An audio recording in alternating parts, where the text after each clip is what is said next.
Hi hello வணக்கம். இன்றைக்கி நம்ம என்ன பார்க்க போகிறோம் பார்த்தீங்கன்னா, நம்ம ரயான் படத்தை பற்றி தாங்க பார்ப்போம். இந்த படத்தில் என்னன்னு கேட்டிங்கன்னா, ஒரு சண்டை பயிற்சி, ஒரு சோகமான நிகழ்ச்சி, எந்த ஒரு இது வந்தாலும் நம்ம தனுஷ் சார் பக்கத்தில் நினைக்கிறாப்புல. தனுஷ் தன்னுடைய 50வது படம், அந்த படத்துக்காக ஒவ்வொன்றும் பார்த்து செஞ்சுருக்காரு. செல்வராகவன் இதை பண்ணலாம், இதை பண்ணக்கூடாது அப்படின்னு கேட்கக்கூட இல்லைங்க.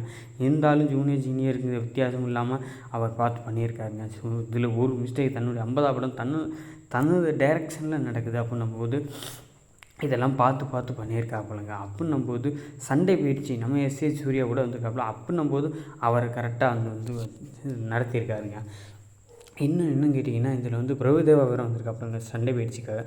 இதுக்காக சண்டை பயிற்சி, டான்ஸு இதுகளுக்காக நம்ம பிரபுதேவா அழைச்சிருக்காரு. அப்போ பார்த்திங்கன்னா, பிரபுதேவா நின்றால் தான் இவர் தான் சார் இப்படி பண்ணலாம் அப்படின்னு சொல்லியிருக்காப்புலங்க. இது மட்டும் இல்லாமல் இந்த அடுத்தடுத்து அதாவது மேக்கப்னு என்னென்னு கேட்டிங்கன்னா, செல்வராகவனுக்கு இவர் தான் மேக்கப் போடுவாப்புல. இந்த படத்தில் செல்வராகவன் நடிச்சிருக்காப்புல. பாட்டு என்னென்னு பார்த்தீங்கன்னா, பாட்டு அவ்வளோ தெளிவாக கொடுத்துருக்காப்புலங்க. இப்படி தான் பண்ணணும். அப்போ நம்ம பிரபுதேவா சார் என்ன நல்லா பண்ணுறீங்க மிஸ்டர் தனுஷ் அப்படின்னு சொல்லியிருக்காப்புலங்க. இதுக்கு அடுத்தடுத்து பார்த்தீங்கன்னா, சண்டை பயிற்சிலாம் பயங்கரமாக பண்ணிட்டாருங்க. இப்படி தான் பண்ணணும், இப்படி தான் எடுக்கணும், இப்படி தான் இருக்கணும், ஒரு லவ் ஸ்டோரினாலும் இப்படி தான் இருக்கணும், ஒரு ஃபேமிலியோட இதனாலும் அப்படி தான் இருக்கணும், நம்ம பார்க்கணும் அப்படின்னும்போது இதில் எஸ்ஏ சூர்யா சார் இப்படிலாம் பண்ண மாட்டார் சார் அப்படின்னு சொல்லாமல் அவருக்காக பண்ணியிருக்காருங்க. இது என்னென்னு கேட்டிங்கன்னா, அடுத்தடுத்து இந்த ஒரு நிகழ்ச்சிக்காக இவர் முதல்ல வந்துருவாருங்க. அடுத்தடுத்து நியூஸ்கள் தெரிஞ்சுக்கிறோம்னா நம்மளை சப்ஸ்கிரைப் பண்ணிங்க, லைக் பண்ணுங்கள். உங்கள் சப்போர்ட் தேவை.